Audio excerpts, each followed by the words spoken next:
What up, though? Welcome back to Woodward Heavyweights. I'm your boy Easy. Join my guy Spencer Raxter, What up, though? Chris, and the legendary Detroit lineman Herman Moore in the building. What up, though, Herm? Hey, what up? How you been, man? I saw you take a bunch of pictures, sign a bunch of autographs at the game yesterday. Did you get a chance to catch a bunch of it? Oh yeah. I was there. I was able to catch a little bit of it, and I was out showing love with the fans like I always do. But I was catching it on the monitors, man, and just at first, man, I was worried. I was like everybody else, man. I was like, no, this can't be it, because I was hearing all week that there was going to be this letdown game, and I'm like, nah, not with this squad. What was your reaction to the J-Mo touchdown? Because you've been holding it out for him all year. Everyone's been hating on him. You've been the one guy to be patient, let him get the work in, and now he's finally rewarded again in a big-time touchdown. How you feel? What was your reaction to that one? So what I did, man, I went back and I looked at all his college film, and I did. I spent some time, and I said, you know what?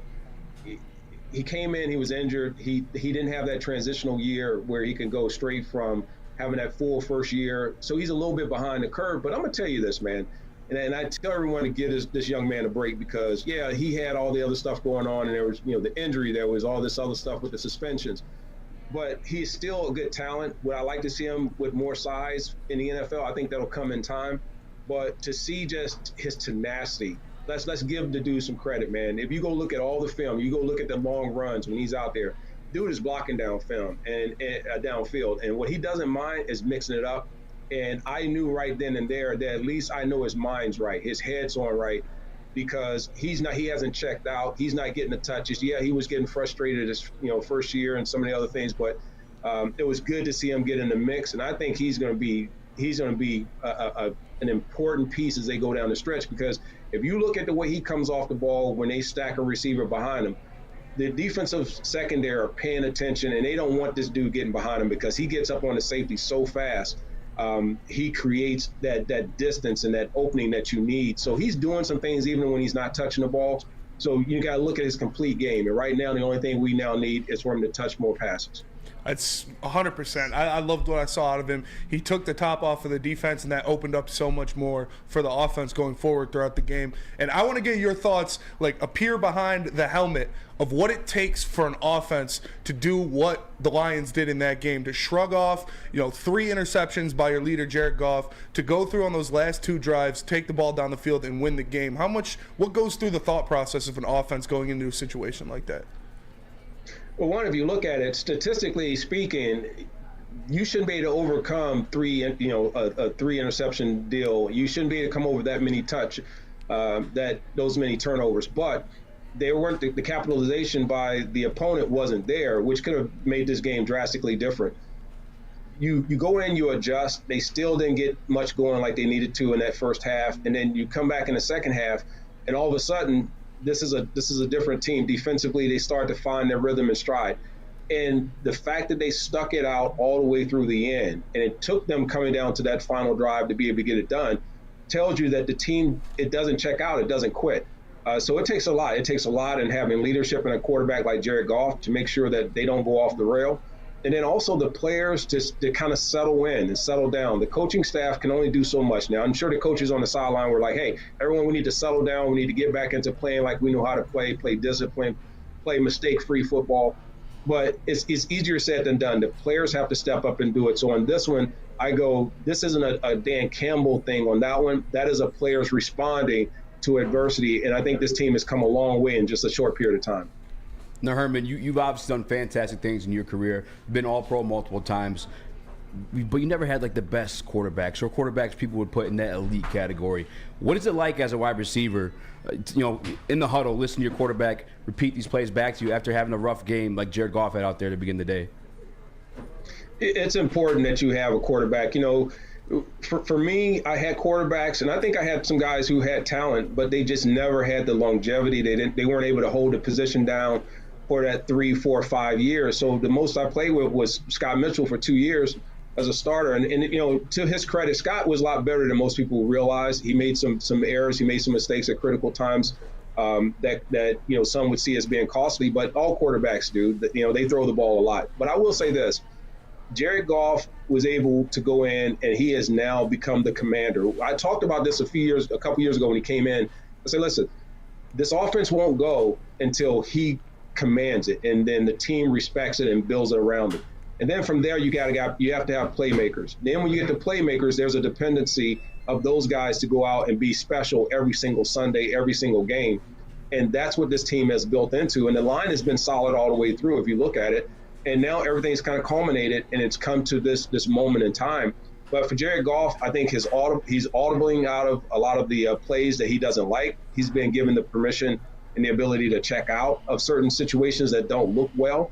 But, I still want to see how they respond when you have a lot of pressure. And the biggest concern I will say on this, guys, I see, I'm a little concerned about the defense, as I'm sure a lot of people are, because we saw this against the Ravens. If the Lions offense can't match the points that are given up by the defense, then it creates a big problem. It becomes a thing they can't get over. So that's one thing to continue to watch.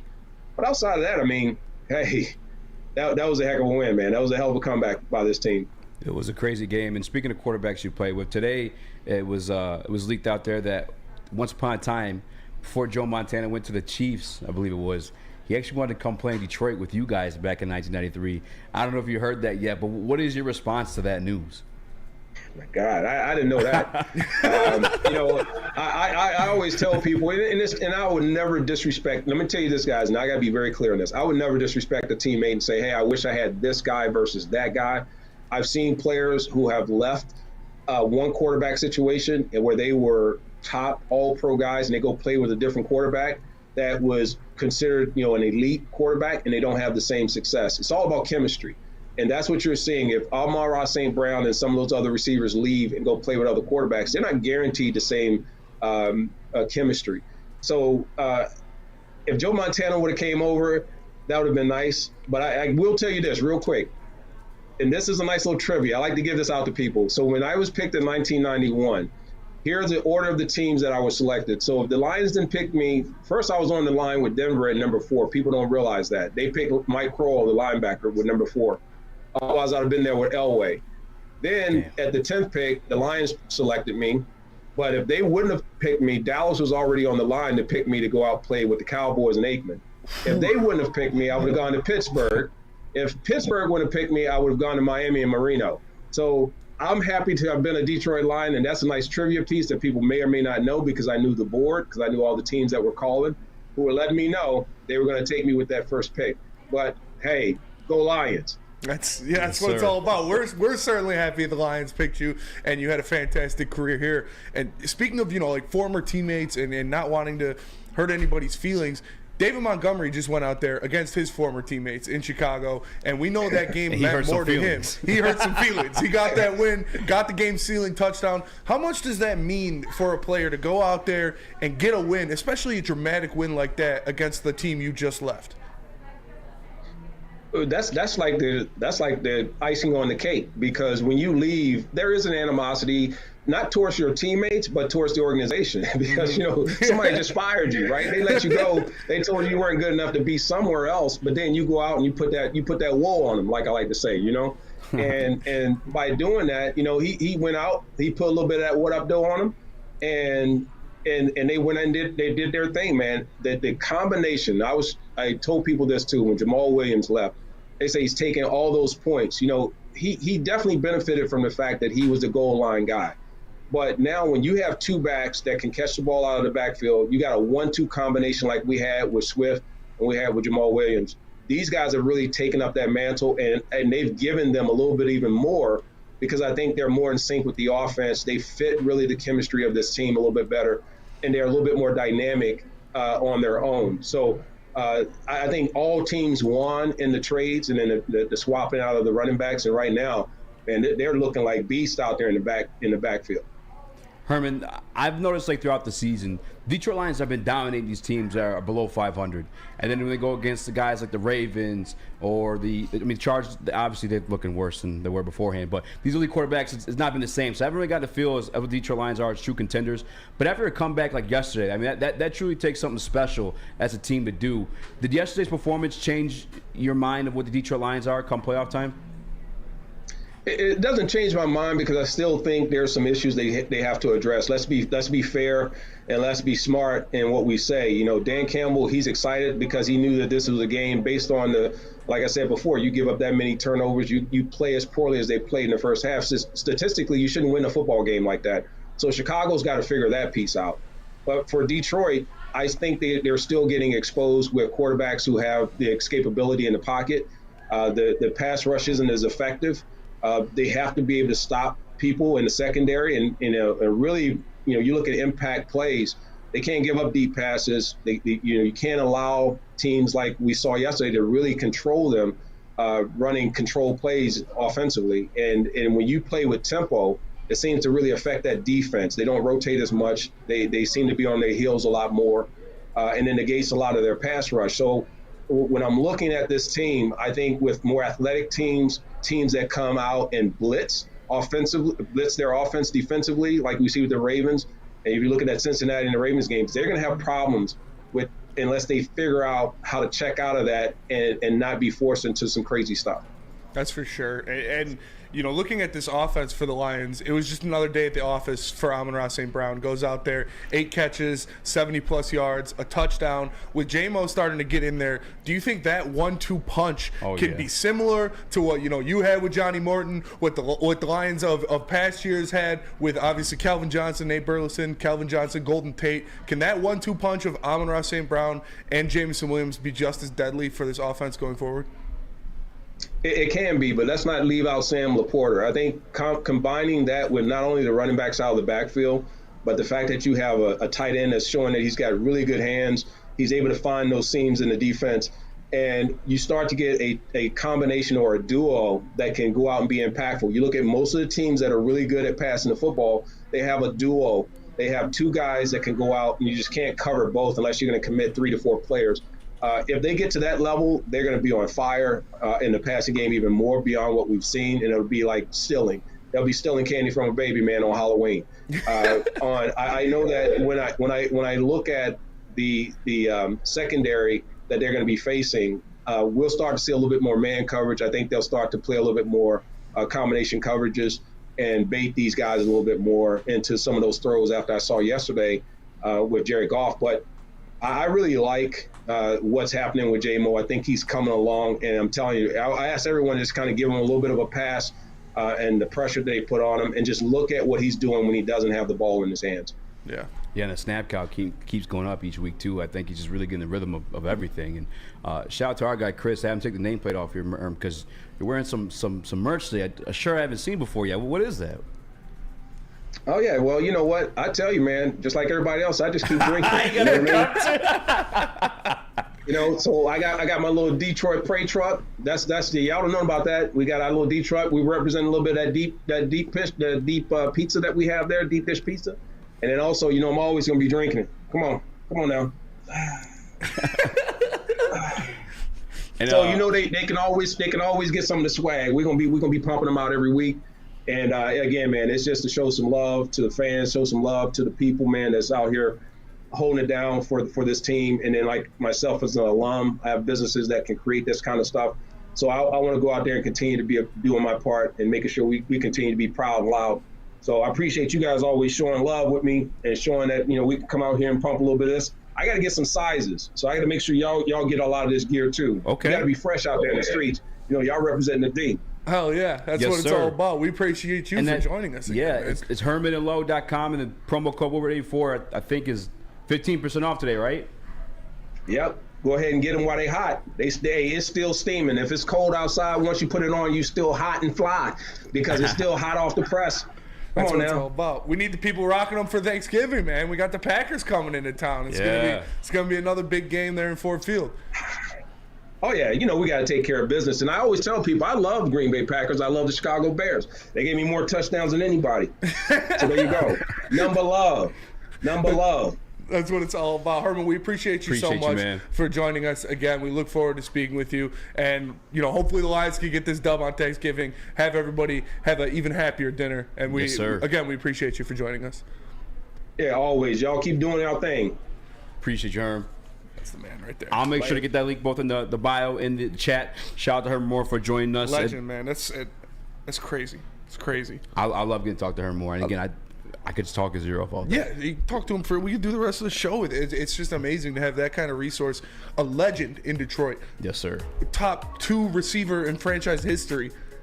And we have just talking to him, picking his brains about a great win. It's just amazing. It's an amazing thing. You guys support Herman, what he's got going on currently. Make sure you go to Herman and Low. It's also Lomas. Make sure you guys order you some of those drinking Kool-Aid since 90s shirts. 2 of the nicest guys you'll ever talk to as well. Cups. Herman and Lomas, 2 fantastic human beings.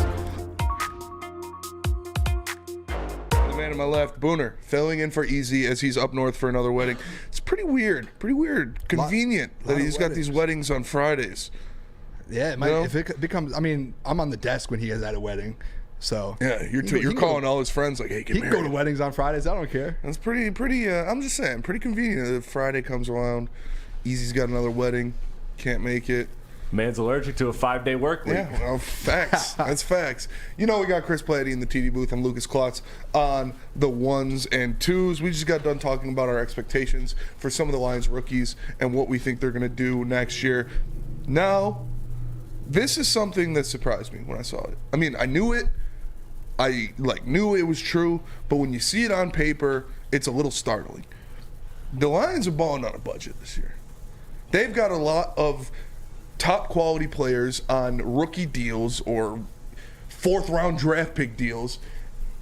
And as of right now, Sam Martin, the punter, who's a great punter, Unreal. or Jack Fox. Jack I'm sorry. Fox, Yeah, Jack Fox. One of the best in the league. Not Sam Martin. Sam Martin was a punter before that. Jack Fox, the punter. Shout out to Jack Fox. Shout out to Jack Fox. Great guy. Yeah, friend of the show, friend of the network.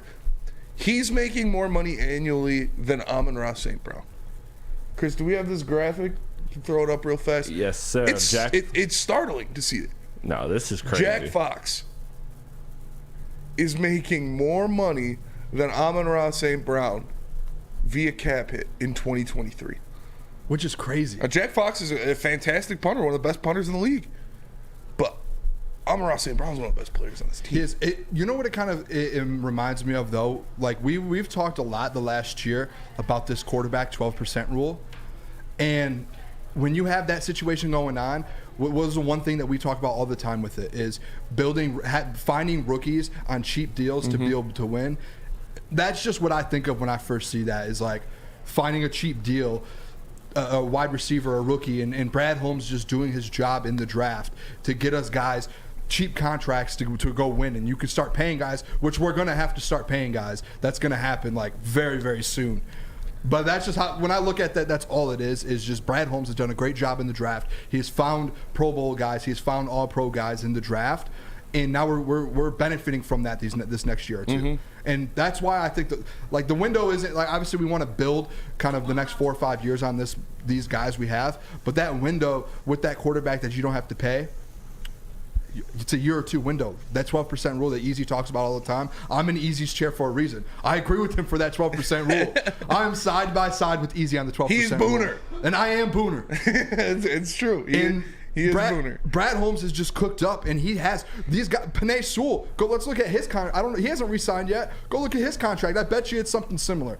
So, I mean, not similar because Amon-Ra was a 4th round pick. Yeah. But you know what I'm saying? Still like, rookie deals. These cheap deals. Like, it's Aiden Hutchinson for the next 3 or 4 years.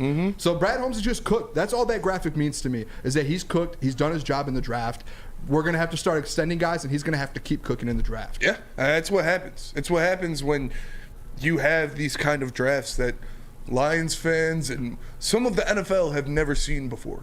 When you're pulling a guy who is thought of as a top 10 receiver in the NFL by a lot of people out of the 4th round. You're pulling 2 starters out of the 6th round. 2 defensive rookie of the year, like leading vote getters in Malcolm Rodriguez and James Houston out of the 6th round. These things don't just happen every day. But it seems like every year for Brad Holmes, it fucking happens. He just keeps doing it. He keeps finding the gold, and he's building this shit, and it's sustainable because he keeps doing it. Because he's not hankered down, because he's not like, oh shit, we have to sign all of these 1st round picks. Obviously, Penei Sewell, he's going to get signed. I've talked about this before. Penei Sewell will at some point be the highest paid lineman in the NFL.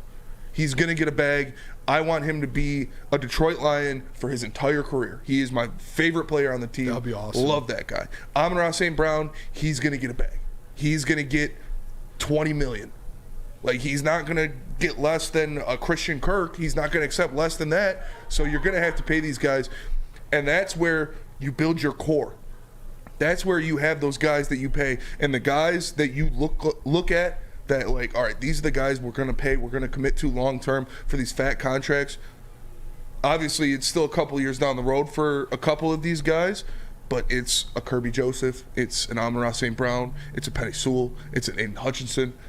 And then you can continue to insulate them with these cheap deals, cheap rookie contracts, keep finding diamonds in the rough like an Amon-Ra St. Brown or a Malcolm Rodriguez or a James Houston, and have your core set, and then just keep feeding great talent out of the draft. You get your core set, and it's like we've seen this with like the Chiefs. We've seen it with all these different franchises. The Packers did it for so long. Like all these teams have done it.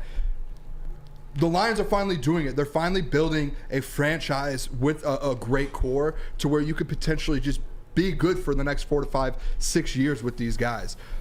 And I mean, Spenny, we have to kind of address the fact, though, some of these guys we're going to have to move on from because there aren't going to be, like, you can't. There's not enough money to throw around. Yeah, man. so like that's where I'm at with it, is that you're going to have to move on from some guys, pick and choose who you want, who's going to be that heart of the team and that core of the culture that you've already built. Yeah. That Brad Holmes and Dan Campbell culture, those are the guys you want to keep, but you're going to keep drafting dudes that you, and Brad Holmes has done it the last 2 or 3 years. He knows the guys he wants, and he's gone out and he's gotten those guys. Like I said, love a lot of guys on this team, love a lot of players, but there is only so much money to go around. Yep. And if I'm looking it down and I'm making a list of saying, guys, I need to sign long-term after their rookie contract, the 4 that stand out are the 4 I just said.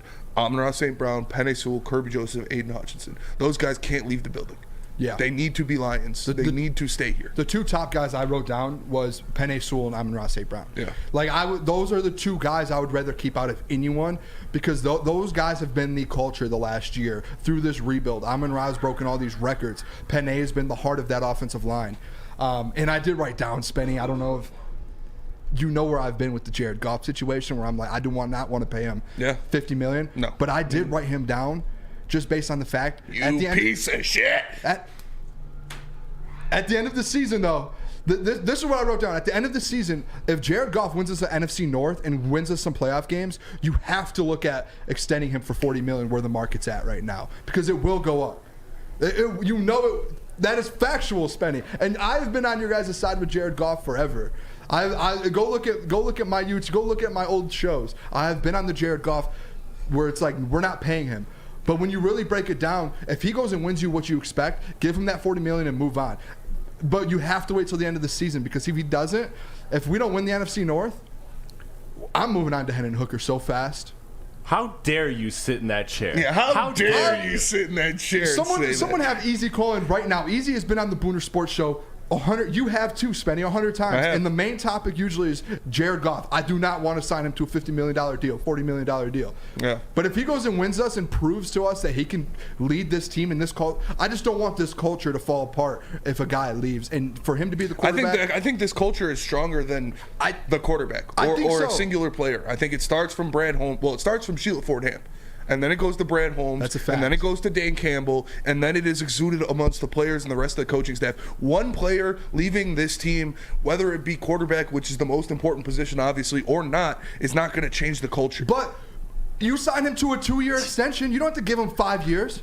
Give him a 2-year extension. 2 years, $40 million a year. You want like a Daniel Jones contract, something like that. Or a Geno Smith. But if he wins you something this next year, like Hendon Hooker. Do you think if you're fucking Jared Goff, you're coming off of more than likely a second Pro Bowl season in a row, an NFC North championship, multiple playoff wins, you're going to be like, a 2-year extension will be enough for me? But offer it to him, and if he takes it, good. We have a guy for 2 years while Hendon Hooker is still a rookie. He's not going to sign. He wants stability. He's going to want a bigger contract. He's not going to sign a 2-year deal. Okay, then that's a fair conversation we can have. He's not a Geno Smith. This isn't a one-off. When that comes around, we can have that conversation, because I have talked about that before, to where he's not going to take a pay cut. But that $40 million, definitely not taking a pay cut. $40 million a year in a year is going to be 12%. So you could get him at $40 million now when he So you wins, want to do it right now? or you would have to do it right now. No. If you want it now, you'd have to do it right now. No, I wrote down on my paper, if anyone can see here, I wrote end of season. I want to see what this man can do. Again? If he brings an NFC North championship to Detroit, give him another year. You're living in fucking fantasy land. If he brings an NFC North championship to Detroit, if he brings a playoff win to Detroit, if he has another Pro Bowl caliber season, he's not going to be like, yeah, I'll take 20% less than market value and only a 2-year contract. No, that's not how it works. That's a fair point. Yeah, no, because we've had people in the chat months ago talking about that, and I've disputed that, saying Jared Goff is going to take the money. Yeah. So I'm with you on that. I'm just, if that deal comes around and he's like, hey, I'll take 40, and we just won, if he does, because he's already made a ton of money. He's not going to. If he does. He won't. But Hendon Hooker, rookie deal. That's what that is. I just don't. Drafting Hendon Hooker is the insurance to that. It's you're not bent over the Jared Goff barrel anymore. Now you have all right. Yeah, you did great. We appreciate you. Here's what we're willing to pay. If you're not going to take it, twos. Yeah, Like, no, I'm with you. now you I'm have with you that on that. Are option. you worried at all though for Hendon Hooker next year? Because that's technically his rookie year. Are you like I'm not. coming off an NFC North If win? we lose Ben Johnson, I would be. Well, you're most likely going to lose Ben Johnson, and if Jared You Goff takes shut your whore mouth. That's just a fact. Like everyone knows that. You shut your If we want to whore talk mouth. about Adam sat up here for months saying Ben Johnson, this is his last season. Ben in Johnson Detroit. burned my crops. He's not going anywhere. He's staying in Detroit. I don't know. They just gave Unless him you a want to give him bag. some money out of your own salary, but I'm Like, what jobs realistically will be open next year for him? If the Chargers open up, that's one. There's so many coaches. every year there's going to be 4 or or 5 open. You know that, man. Yeah, but now like- you're living in. Shut up! Now Shut you're up! living in fantasy. Shut up! All right, Ben Johnson staying forever. I'm not fucking leaving. I want to talk about Brad Holmes I do too. because that's the one I just got so fucking excited about. Because the Lions just made another signing. They signed Graham Glasgow to fill that right guard spot. They signed him to a 1-year, $4.5 million deal, up to $4.5 million deal. So it's got some incentives in there for sure. Obviously, he was the 3rd-round pick out of Michigan, went to Detroit, came back, went to Denver, and now comes back to Detroit on a 1-year deal to solidify that right guard spot. It's a great signing. It's a great addition to that offensive line. And it's Brad Holmes just working his magic, man. You bring in a guy, he can fill a role. You can draft a guard later in the draft and help him develop. He doesn't have to be pushed into the fire immediately. And it's solidified. Like, now David Montgomery is going to be running behind complete offensive line. Penei Sewell, Graham Glasgow, Frank Ragnow, Jonah Jackson, and Taylor Decker. Woo! That's pretty damn good. Pretty damn good for David Montgomery to be running behind. This guy, Brad Holmes, doesn't miss, man. He goes out there and he's making moves. He is building a team that is looking like it's going to seriously contend for something. We obviously have to see what goes on with DJ Chark and what they do with that X-receiver position. If they re-sign DJ Chark, I'll do the show without wearing pants tomorrow. Like, Well, we can only see you from the waist up. Exactly. That's why I said pants. Because it's very exciting that he is just going out there and grabbing guys. Pause. He is going out there and he is pulling dudes off the market and he is making them Detroit Lions. I love it. All of his signings have been extremely beneficial for the team. They've set the team up for future success. He's weaponized the ridiculous amount of cap space the Lions are going to have next year by signing these guys to middle-loaded contracts. It's impressive. And like I said, you bring in this guy, Graham Glasgow, who Lions fans are familiar with. They obviously drafted him. He's from Michigan. And you solidify that position. You solidify a position that was tossed around last year, that you were putting tackles in there. You were putting third-string guys in there. Your backup got hurt, so you had to fill in with somebody else. Now you have a guy in there that you know what he's going to bring every day. You know he's going to be an essential part to the Detroit Lions offensive line and their run-block scheme. So I love it. I love it. Y'all wanted to burn a 1st-round pick on a guard. Yes. Shame. On a top 5 offensive line. You just saw the Detroit Lions' newest running back hit the mic today and talk about he's excited to run behind that line. Like, it was good. It was nice. Graham Glasgow, like you said, fills a nice hole. Pause. But You think what? you think they're going to cut Big V? It's looking like it. I heard, obviously, there was some news at some point rumored by Jeff Risdon about Big V possibly like restructuring his deal. Nothing officially dropped. I keep my ears to the streets and I always check out my guy Eric Schlitt, shout out. And but nothing of the sorts has been come out publicly, so I don't know if that's a thing. So either that's being worked on, or yeah, he probably gets cut. I mean, again, you're performing as a top 5 unit without him, and that, I believe it's what, $10 million they save. Mm-hmm. That's not looking so hot. But despite whatever Terrell Crosby was once saying about the Detroit Lions, like upper management and with the injuries and stuff like that, I feel like they're working something out. You saw it during HBO's Hard Knocks. Every guy that left had to respect the way Brad Holmes and Dan Campbell approached those breakups. And some people say you kind of do that just to stay professional, but it felt genuine, and it's genuine enough to where like we've seen guys come back. James Houston was cut by this team initially, didn't make the initial roster, but obviously got brought up to the practice squad and become, I'm gonna say, borderline star. I mean, at least he had star performances his rookie season, and only 33% of the snaps he played. Mm-hmm. Like that's. But again, because in his interview a couple days ago, he's like, "Yeah, I want to sign with Detroit. Like, I want to bring back Detroit. They're the ones that gave me the opportunity. Like, this is where I'm clearly, obviously, like I'm used well. I don't know why I would leave this opportunity here in Detroit." I was like, "Damn, that's nice." But post Jamal Williams, I don't know how those feel anymore. But I'm just more excited, I guess, to talk about General Manager Brad Holmes. Yes. The villain. This dude literally walked the halls of Lucas Oil Stadium with other GMs, other agents, other free agents. Like that's where most of those rumors come from, right? Is from the scouting combine, and that's where trades are made and all that stuff. Donning a villain hoodie, no fucks given. Spinning Dr. Evil from Austin Powers. Yes. And the classic villain move, right? You hijacked a live signal on television or radio, and you're like, I'm going to take over the world. Yeah. Brad Holmes hit NFL Network with the fucking villain hoodie on, and went at Jared Goff. Yeah. Said, I'm grabbing another body to put in the quarterback room. No fucks given. Foreshadowing how much of a savage he is, because then he goes on as the villain, a la our thumbnail, Thanos, Jamal Williams, heartbeat of the team. Mm-hmm. Snapped away. Gone. Deshaun Elliott, nice story. Snapped away. Gone. And not only did he take the heartbeat of the team and Jamal Williams, young GM Ryan Poles, most cap space, number 1 overall pick. This guy's me is trying to just jerk him off. Oh, nice trade with the Panthers. Oh, wow, they just got Tremaine Edmonds. Oh, TJ Edwards. Watch out for the Bears. Ryan Poles got the most money spent and still lost the number 1 running back on the market to Brad Holmes because Brad Holmes is a bad man. Mm-hmm. He's just a motherfucking villain like that. He's nice like that. And he's the GM of the Detroit Lions. And I'm excited to see if his evil plan works for me because I think it does. And he hurt. I'm sorry. No, keep going. No, keep going. Steelers fans, hearts broken, lost Cam Sutton. Mm-hmm. 49ers fans, hearts broken, lost Mosley. The starters, borderline CB1s on both those teams. Villain. And you're talking about the stuff he was talking. Walking around Lucas Oil Stadium with the villain shirt on. Yeah. Coming off his first year as a GM, second year as a GM. Looking around at guys saying, yeah. Big dicks on the table now, boys. Yeah. Walking around throwing smoke screens. Oh, yeah, we love this guy. Oh, we're going to address that position. Don't worry. We don't know what we're going to do. And you're sitting at a position where a couple teams behind you might need to take a quarterback to save their franchise or to start their franchise.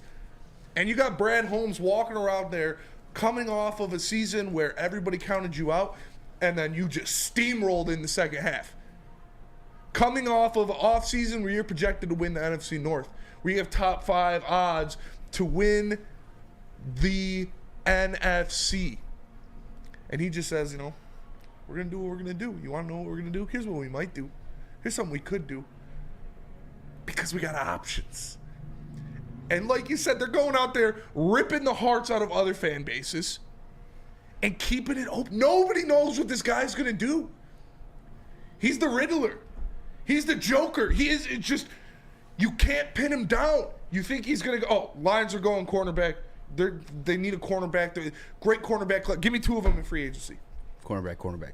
Oh, Lions, they're going to upgrade and linebacker. They're going to make – no, we're re-signing Anzalone. He made something work. Yeah. Lions have to re-sign Jamal Williams. Why wouldn't they re-sign Jamal Williams? Led the league in touchdowns. Get out of here, buddy.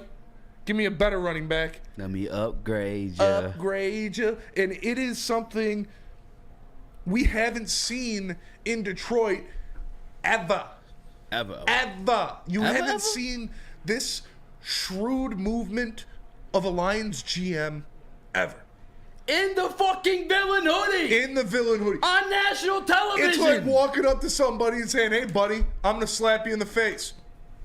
Like, what are you going to do about it? NFL, I'm here. Like I said, meat on the table. Come get some. It's beautiful, man. He is building this, like I said, drunk video I took walking around. Brad Holmes, building. It's what they're doing. They are establishing something, and they're just reloading every couple of years. You want to be? He has it to where the cap is set, and he can just reload in 2 years. Because all those, oh man, yeah, that was a great signing. Oh, it didn't work out. All right, he's off the books. Give me somebody else. I love it, man. I'm a savage. Whatever I want to get. That's what I'm saying. Not scared to move on from the heartbeat of the team, bro. You want to be Ryan Poles? Like, can I be Brad Holmes real quick? Yeah. I'm gonna be limping over there, but I mean, you want to two-shot this one, Chris, because I'll be Brad Holmes, and Brad Holmes fellow ball brother, so we'll keep it like this, and I'll move up, Hello? Yeah. Hey, Tremaine Evans, sign him. Big deal, Tremaine Evans. Hey, Ryan. Oh, Brad Holmes, GM Detroit Lions. oh, hi, Brad. How you doing? I think you're doing great. Is this like? Give me that shit. But I signed the 2 best linebackers. David Montgomery. But I signed the 2 best linebackers. 3 years. I hope they can tackle. Because we got the guy with the 4th most broken tackles since being drafted. Well, we just got a lot of draft picks for our number 1 pick. And we're the reigning kings of the North. Sit your ass down. Well, we just got DJ Moore. Who's gonna guard DJ Moore? How about Cam Sutton? You like him? Yeah, he's pretty. You like Emmanuel Mosley? Yeah, he's pretty good. Do you like the prospect of still possibly a Christian Gonzalez for years to come? Yeah, he's pretty good. Jay Jacobs undrafted guy I found too. We ain't worried about your sorry ass. Thanks again for David Montgomery.